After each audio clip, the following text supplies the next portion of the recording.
In the year 2000, an unknown former spy walked into the Kremlin with almost no international reputation, and 25 years later, every major power on Earth watches his every move before making theirs. This is not an exaggeration. This is exactly how the story unfolds, piece by piece, war by war, and by the end of this video, you will understand exactly how one man rebuilt an empire from the ashes of humiliation. Let us go back to the beginning, because nothing about this man's rise makes sense unless you understand the wound he was trying to heal. When the Soviet Union collapsed at the end of the 20th century, Russia did not just lose territory, it lost its pride. Western advisors were practically sitting inside Russian ministries, banks, and government offices, dictating decisions like a parent supervising a grounded teenager. For a nation that once stood toe-to-toe with the United States, this was not just defeat. It was humiliation on a national scale. And into that humiliation walked Vladimir Putin, a quiet former KGB officer that almost nobody outside Russia had heard of. Nobody in the West took him seriously at first. That was their first mistake. Putin had one obsession burning underneath his calm exterior, and it was simple: put Russia back at the center of the world stage, no matter what it cost. By 2007, that obsession finally came out into the open. At a security conference in Munich, in front of Western leaders and diplomats, Putin stood up and basically told the entire room that the era of one country dictating rules to the rest of the planet was over. It was blunt, it was cold, and honestly, it sounded like a declaration of a new kind of war, one fought with influence instead of tanks. The West brushed it off as an angry outburst. Some analysts even joked he was simply in a bad mood that day. That mistake would cost them for the next 2 decades. Just a year later, Putin proved he was not bluffing. NATO had been quietly expanding eastward for years, inching closer and closer to Russia's borders, despite promises made decades earlier that this would never happen. When talk began of pulling Georgia and Ukraine into that alliance, something inside the Kremlin snapped. In August of 2008, Russian tanks rolled into Georgia within days, and just like that, 20% of Georgian territory slipped out of Tbilisi's control. The message was brutally clear: anyone flirting with the West near Russia's doorstep would pay a price, and their new Western friends would do nothing but watch. It worked exactly as planned. But Georgia was only the opening move.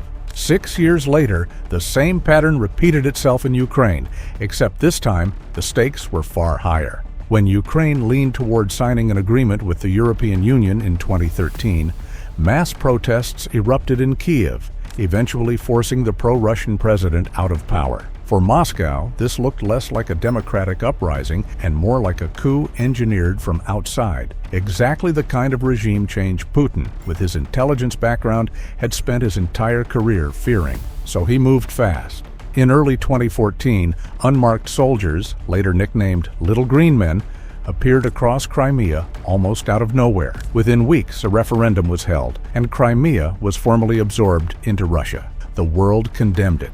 Sanctions followed. But Sevastopol, Russia's only real access point to the warm southern seas, was secured, and to Moscow, that mattered more than global opinion. Now here is where most people stop paying attention to this story, and that is exactly the mistake, because this is where things get genuinely strange. While the West was busy sanctioning Russia over Ukraine, Putin quietly opened an entirely new front thousands of kilometers away in the deserts of Syria. In September of 2015, while Western powers hesitated over what to do about the chaos of the Syrian civil war, Russian jets suddenly entered the fight, backing the embattled Bashar al-Assad. Nobody expected Russia to intervene that far from home, let alone with that level of firepower. And behind the scenes, ground operations were handled by a shadowy private military network linked to a businessman named Yevgeny Prigozhin, a man who made his fortune catering Kremlin banquets before becoming, according to numerous investigations, the secret architect of Russian mercenary operations abroad. This was the genius of the strategy. If mercenaries died, there were no official coffins, no press conferences, no political backlash. Officially, Russia's hands stayed clean. By securing Assad's regime, Putin locked in a permanent naval base at Tartus and an air base at Khmeimim, giving Russia a foothold in the Mediterranean for the first time in decades. Regional leaders from Iran to Saudi Arabia to Israel all started calling Moscow, not just Washington, when they needed something done. If you think that is impressive, wait until you hear what happened next in Africa, because this next part sounds almost like fiction. Using the exact same mercenary network from Syria, Russian operatives began showing up across the African continent, from Libya to the Central African Republic. The offer was almost embarrassingly simple: weapons and security for fragile governments in exchange for access to gold mines, diamond fields, and diplomatic loyalty at the United Nations. In 2019, Putin hosted an African summit in Sochi, and astonishingly, more than 40 heads of state showed up. For a country whose economy is smaller than a handful of European nations, that kind of turnout was nothing short of remarkable. In the Central African Republic specifically, Russian advisors embedded themselves directly inside the presidential palace, training local forces while quietly securing lucrative mining contracts for companies connected to Prigozhin. France, the traditional power broker in the region for generations, watched helplessly as its influence eroded in real time. And when journalists tried getting too close to the truth about these operations, several of them turned up dead under suspicious circumstances that were never fully explained. Just when you think this global chess game could not stretch any further, it did, this time in the mountains of the Caucasus. In 2020, when Azerbaijan launched a war against Armenian forces in Nagorno-Karabakh, Russia stayed suspiciously quiet at first,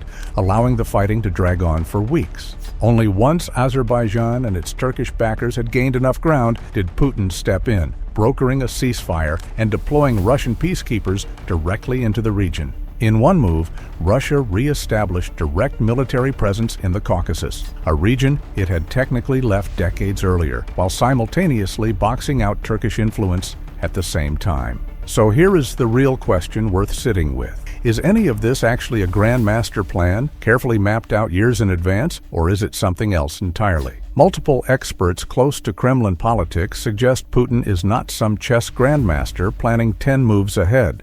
He is closer to an opportunist, someone who waits patiently for cracks to appear. And the moment they do, he moves decisively, before anyone else even realizes an opportunity exists. Georgia, Crimea, Syria, Libya, Central Africa, Nagorno-Karabakh. Different countries, different continents, completely different conflicts on paper, yet almost every single one shares the exact same pattern. Western hesitation, quiet Russian opportunism, and by the time the world reacts, the outcome is already locked in. So is this really a new Cold War? Maybe the more unsettling answer is that it never actually needed a name, because while world leaders keep debating what to officially call it, Vladimir Putin has already spent over 2 decades simply playing the game while everyone else was still arguing about the rules.